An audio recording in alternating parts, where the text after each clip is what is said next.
You know, when you hear the term industrial relations, your mind probably jumps to picket lines, maybe some shouting, all that stuff you see in the news. But really, behind all that drama, it's actually a super-structured, high-stakes negotiation. It's all about the terms of our working lives. So let's pull back the curtain and see how this whole game is actually played. And it all really boils down to this one big question, right? Why do these conflicts even happen? It's not just random chaos. There's a logic to it, there's a set of rules, and there are very clear strategies that both employers and employees use. And that's exactly what we're going to do in this explainer. We're going to break down that entire framework for you. So here's our game plan.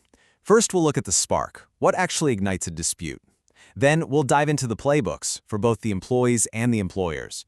And finally, we'll see how they actually manage to forge a resolution and move on. Okay, let's start at square one. Conflict.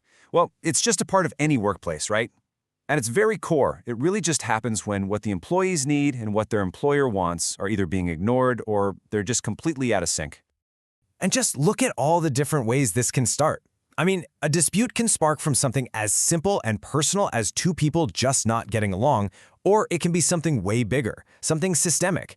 Maybe employees feel like they're not valued, or they see favoritism in how things are handed out. It could be crazy high stress, terrible communication, you name it. But here's something that might surprise you. We're all conditioned to think that conflict is just bad. But it doesn't have to be. When it's managed the right way, conflict actually forces everyone to stop and deal with the real underlying problems. It can be a catalyst, you know? It helps people see different perspectives and can actually lead to really positive changes down the line.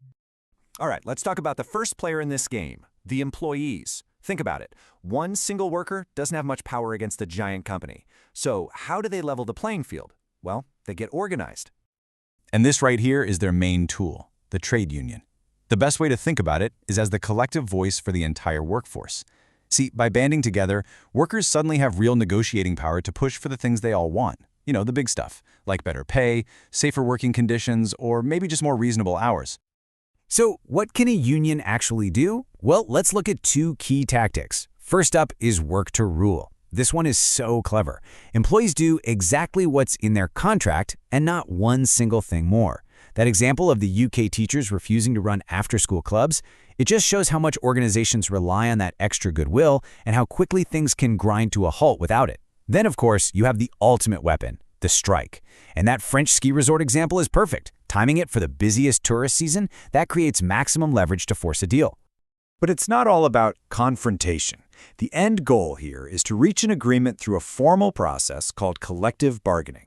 You get representatives from both sides in a room, they negotiate, and the whole point is to come out with a legally binding contract.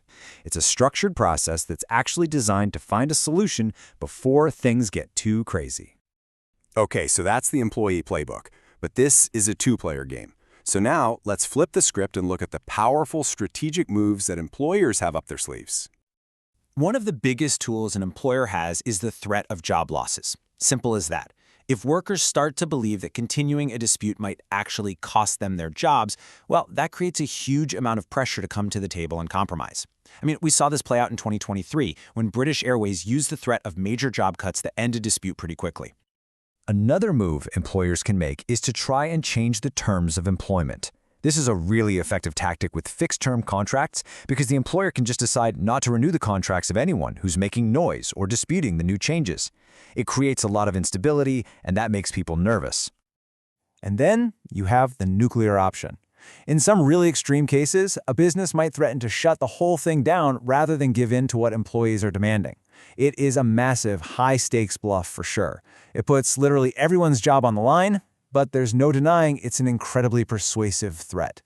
So what's the employer's version of a strike? It's called a lockout.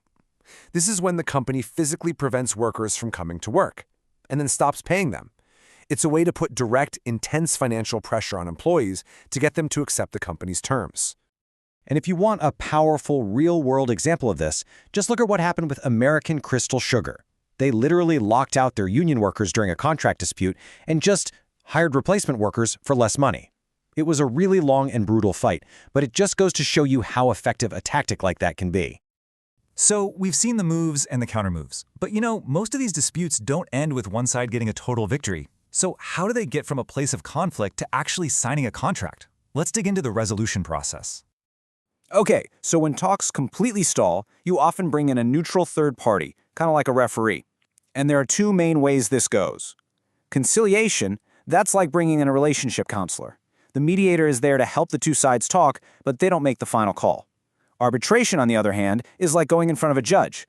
The arbitrator hears both sides, and then they make a decision, which is often legally binding.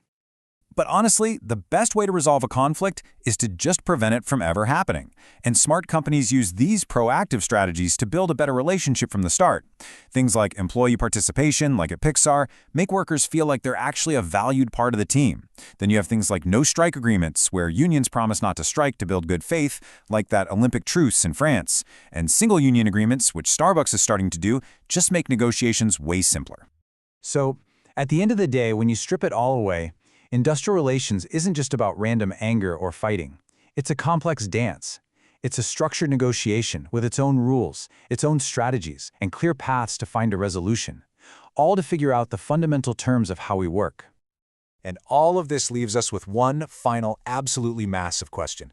In our world today, with the rise of gig work and automation completely changing what a job even is, how is this balance of power going to shift? What does the future of this negotiation even look like? That's definitely something for all of us to think about.